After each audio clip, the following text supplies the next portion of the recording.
When we think of cats with disabilities, we generally first think of cats with obvious, visible differences. For instance, we may get a mental image of a cat with 3 legs, or missing an eye, or perhaps a cat who is paralyzed. We may simply overlook the invisible disabilities a cat may be living with. Deafness is one of these hidden issues. Deaf cats are just like hearing cats in all other ways. When we discover that a cat is deaf, or if we are considering adopting a deaf cat, it is important to sort through the misinformation to learn how to best live with a deaf feline companion. How do cats become deaf? Cats can lose their hearing as they age, just as many humans do. Generally, this is a gradual process, so it may be difficult to notice. The eardrums become less flexible, and sounds are not transmitted as effectively. Typically, these cats will show subtle behavior changes like not coming when called or not noticing when we arrive home from work. Some cats are born partially or completely deaf because of a genetic defect. This is called congenital deafness.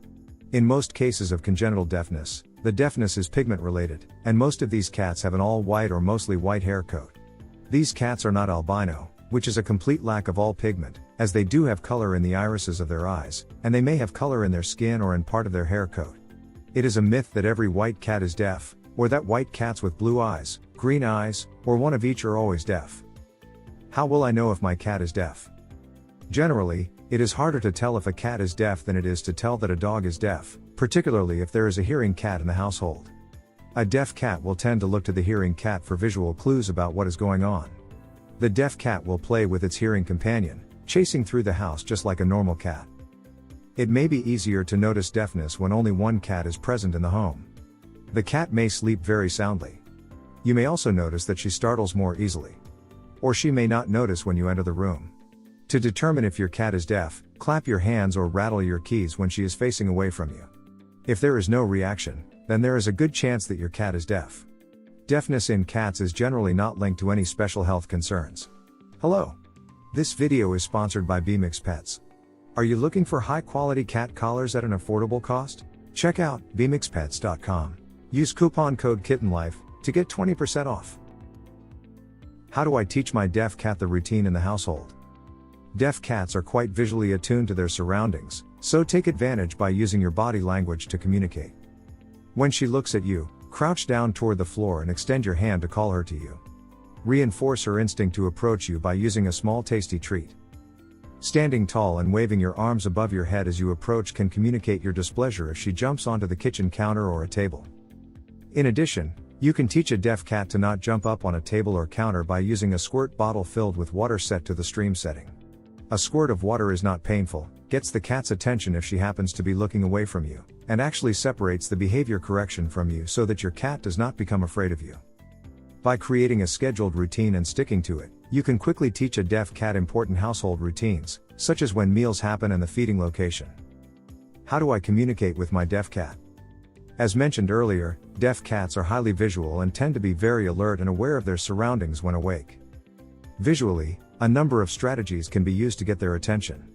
Flashing the overhead lights when we enter the room will prompt them to look around and see us. A simple laser pointer can get their attention if they are facing away from us. Focus the laser pointer on the floor just ahead of your cat, and then lure him to turn around and notice you. Touch and vibration are also important to deaf cats. A firm stomp on the floor uses vibration to communicate your presence and cause him to look around for the source. You can then call him to you or head toward the food dish. Stroking, brushing, and combing may be quite comforting. Purring is a tactile experience, it causes a vibration, so when you cuddle your deaf cat, see if she responds to your purr. Of course, play is a great way to communicate with your deaf cat. Toys and feathers attached to strings or short poles make for great hunting and chasing games. Some cats will even learn to fetch. What else should I be aware of to help my deaf cat? The most important thing to remember with a deaf cat is that the cat is deaf. This may seem obvious, but we bear a special responsibility for deaf cats. They cannot hear traffic or honking automobile horns, so they need and deserve to live a protected indoor lifestyle. Outdoor enclosures provide great environmental enrichment, and many cats can learn to walk on a harness and leash. Start indoors, and progress slowly with leash walks. Some deaf cats may feel a vibration in the floor as we approach them, but others may not, so it is important not to sneak up and startle them. Often, firmly tapping a foot nearby is enough to wake them or get their attention. It is also important to teach children appropriate respect for deaf cats. With a bit of thought, consideration, and training, for both cat and human, deaf cats can lead normal, long, rich, and happy lives. If you enjoyed this video, kindly press the like button. Also, don't forget to subscribe with notifications on, so that you don't miss out on videos like this. Thank you for watching.